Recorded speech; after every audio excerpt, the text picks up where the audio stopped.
Welcome to talk TG studios.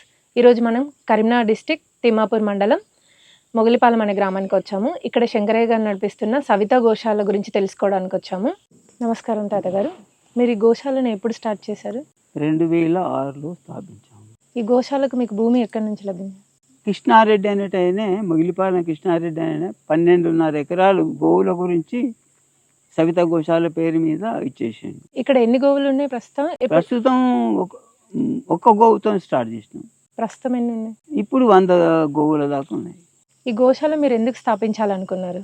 అంటే గోవులు ప్రపంచం మీద అన్ని కటిక వాళ్ళ చేత చంపబడుతున్నాయి కాబట్టి నా మనసులో గోకర్ణ అనేది అనే ఒక పుస్తకాన్ని కూడా చదివినాను. దయానంద సరస్వతి, ఆర్య సమాజ స్థాపకు దయానంద సరస్వతి గోకర్ణ అనేది అనే పుస్తకం రాసిండు. అందులో ఒక్క చిన్నదానికి పెద్దదాకా లెక్కలు ఉన్నాయి. అందులో గోవు ఎంత ఉపయోగపడుతుందని అది చదివినాక నేను గోశాలను స్థాపించాలని నిర్ణయించుకున్నా. ఇక నిర్ణయించుకొని 2006లో స్థాపించడం జరిగింది. కృష్ణారెడ్డి అనేట ఆయన 12.5 ఎకరాల భూమి ఇచ్చిండు. వీరారెడ్డి అనేట ఆయన ఒక 50,000 రూపాయలు రిజిస్టర్ కొరకు ఇచ్చిండు. అలాగే నేను ఇంకా అంతకుముందు కష్టపడ్డది అంటే కొడుకా నన్ను కోతకమ్మకురా అనే ఒక పాటను తీసుకొని నేను ప్రతి అంగట్లో తిరిగేవాడిని, చేతుకు మైక్ వేసుకొని ప్రతి ఆదివారం తిరిగేవాడిని. ఇక అట్లనే ఇక ఈ కృష్ణారెడ్డి భూమి ఇవ్వడం వల్ల ఈ గోశాలను స్థాపించడం జరుగుతుంది. ఈ గోవులను మీరు ఎలా చూసుకుంటారు? ఎలా చూసుకుంటాం, చాలా పవిత్రంగా చూసుకుంటాం అమ్మా. ఆవులకు వాటికి మేత, గడ్డి, నీళ్లు, మేత, ఈ దానా, గడ్డి ఇవన్నీ ఎక్కడి నుంచి అన్ని దాతలే ఇస్తుంటారమ్మా. దాతల ద్వారానే వస్తుంటాయి ఇవి. ఎవరు దాతలే ఏ రూపకంగా ఇస్తారు? దాతలు వాళ్ళు ఒక ట్రాక్టర్ గడ్డి తీసుకొచ్చి ఒక ట్రాక్టర్ పేడ పోసుకపోతారు. ఓకే, ఈ పేడ ఎందుకు వాళ్ళకు? పొలంలో పోసుకుంటారు కదా. ఓకే, ఎరువు కింద పనిచేస్తారు. ఎరువు కింద.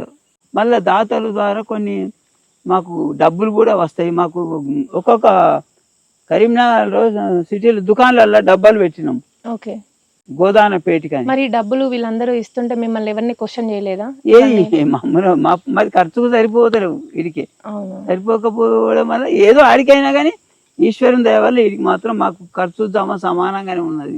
ఏమాత్రం రూపాయలు మిగులు అన్న కానీ. మీరు ఉన్న ఆవులతోటి పాలు పిండడం కాదు, ఇవి ఆశ్రమం, గోవుల సంరక్షణ ఆశ్రమం అంతే. పాలు లేగలే చెక్కు, మనం పిండడం ఏం జరగదు. మీకు వేదాల మీద కూడా బాగా పట్టు ఉందని తెలిసింది. యజ్ఞయాగాలు కూడా చేస్తారంట కదా, మా కోసం మీరు ఒక వేదం చెప్పగలరా? చెప్తా. అయితే ప్రతి అమావాస్య పౌర్ణానికి ఇక్కడ దేవయజ్ఞం అని చేయడం జరుగుతుంది.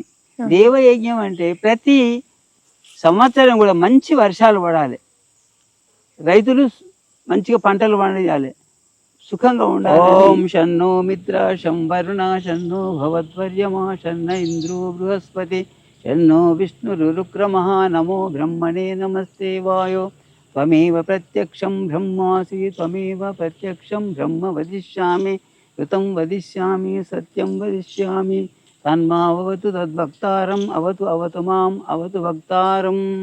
ఓం శాంతి శాంతి శాంతి. ఋగ్వేదంలో జ్ఞానకాండ, మనిషికి జ్ఞానం ఎలా రావాలంటే ఋగ్వేదం చెప్పి, మళ్ళా జ్ఞానకాండ ఋగ్వేదం, యజుర్వేదము మనకు ఉపాసనాకాండ.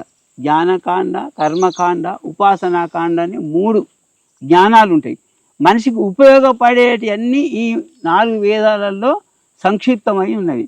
సంక్షిప్తమై ఉన్న వేదాలను మనం ఉపనిషత్తులు, దర్శనాలు, వ్యాకరణాలు, ఇంకా చాలా శాస్త్రాలు, మన న్యాయశాస్త్రము, మన ఇది చరక శాస్త్రము, ఇవన్నీ వేదంలోనే ఉన్నాయి. కానీ అవిటిని చదవడానికి వరకు ఎవరు ఇష్టపడట్లేదు. మేము ప్రతి అమావాస్య పౌర్ణమి నాడు ఈ వేద మంత్రాలన్నీ చదువుతూ మన వైదిక దినచర్య అని ఉంటుంది. మనం ప్రతిరోజు ధ్యానం ఎలా చేసుకోవాలి, మరి ఉదయం లేవగానే ఏం చేయాలి, సంధ్యావందనం చేయాలి. మరి సంధ్య అంటే ఏంది? ఉదయం సాయంత్రం సంధ్యావందనం చేయడం వల్ల మానసిక శక్తి పెరుగుతుంది.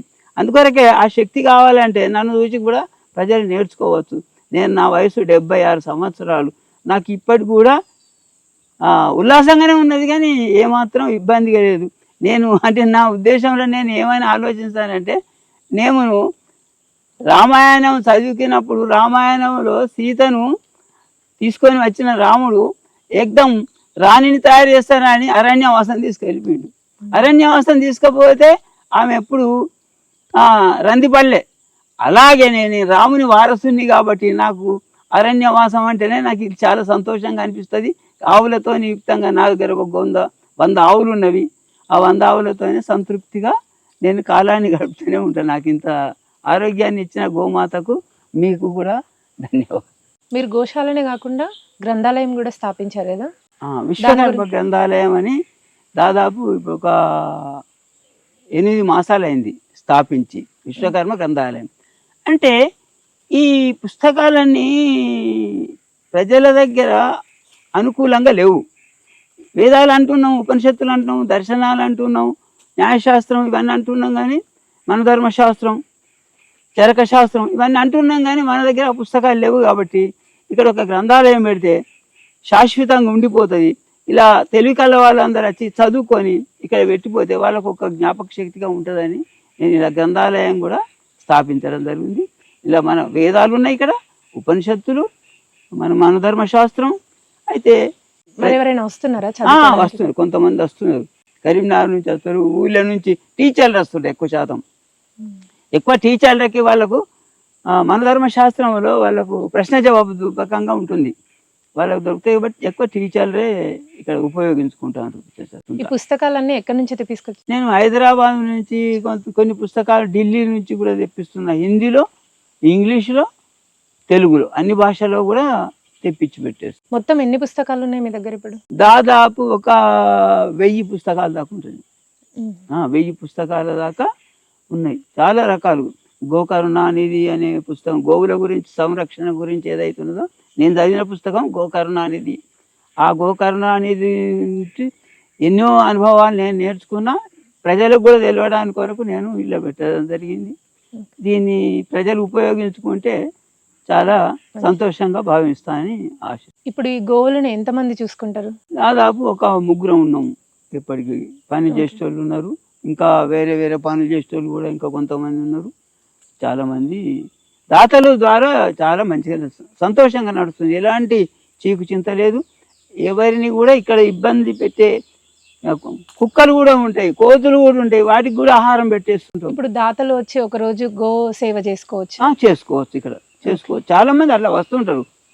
పిల్లలతో యుక్తంగా వచ్చి గోసేవ చేసుకుంటారు, గోవులకు దాన పెట్టేస్తారు, అన్ని రకాల పచ్చిగడ్డి. ఇంకా అంటే ఈనాటి పరిస్థితుల్లో చెప్పాలంటే ఎక్కువ శాతం రాజస్థాన్ వాళ్ళు ఎక్కువ ప్రాధాన్యత ఇస్తారు గోసేవకి, గోవుల సేవలు. చాలా రాజస్థాన్ వాళ్ళు చెప్పుకోదగ్గ విషయం. వాళ్ళు కూడా చాలా చేస్తారు. షావుకారులు కూడా మనకు డబ్బులు ఇచ్చుంటే షావుకారులు చాలా మంది ఉన్నారు కరీంనగర్లో. ఇట్లా ఒక ఆయన రాగి అర్జున్ అన్నట్టు ఆయన ఉన్నాడు. ఇక శంకరయ్య ఏమైనా తక్కువ ఉన్నదని అడుగుతారు ఆయన, నీకేమైనా తక్కువ ఉందా అంటే అయ్యా నేను గురుగుతే చాలు. ఎందుకు గురుగుతున్నావు? తీసుకెళ్ళు, నీకేం తక్కువ ఉన్నది తీసుకెళ్ళు అంటాడు రాగి అర్జున్ ఆయన.